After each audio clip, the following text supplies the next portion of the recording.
When I first became pregnant, I was not married.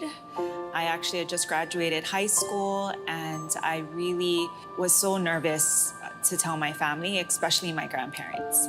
I remember thinking how disappointed they're gonna be in me, and really, what is my life gonna become now? Because all the plans that I had for myself, or that I thought I was gonna do now, were probably gonna change.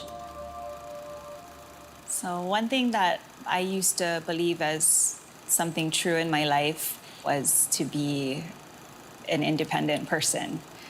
My parents both were really hardworking, very supportive of me. I think part of me wanted to make them proud.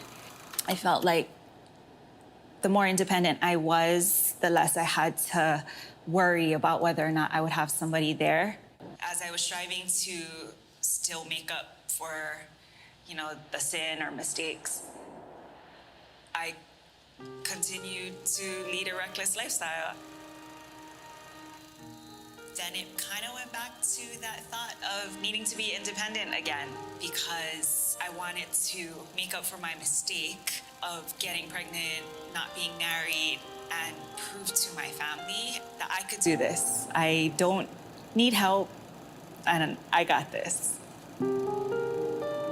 I started coming more to church, and the relationship that I was in with her father didn't last for very long, because part of being independent and thinking the way I was gonna fix this was, I'm gonna get married, but he wasn't a Christian. And so I was trying to force him to come to church, and through me forcing all of that, again, the relationship with my daughter's dad didn't last.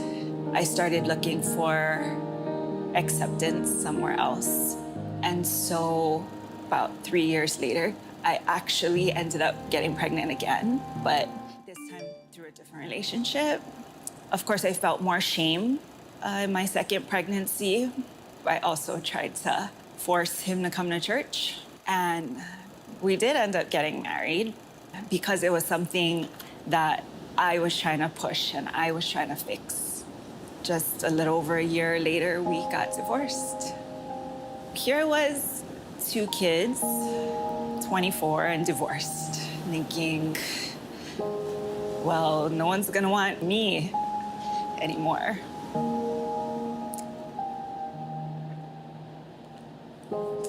And it was probably the darkest season that I've ever had to go through. A couple years later, God just orchestrated this relationship that I never thought I could have again or even deserve. And this time I didn't have to force somebody to go to church. God has really allowed my life to just feel so much more free. The weight that I used to carry, I know that I don't have to carry that weight by myself. And the fact that God has blessed my life and allowed me to have a husband who loves Jesus and kids who they have relationships with the Lord, I just wait for God now to say when to go. I definitely recognize that now that I'm not trying to be, Miss Independent and do everything by myself, that when it is from God, there is a peace there about it, whether it's making a decision or waiting in the moment for him to say, go.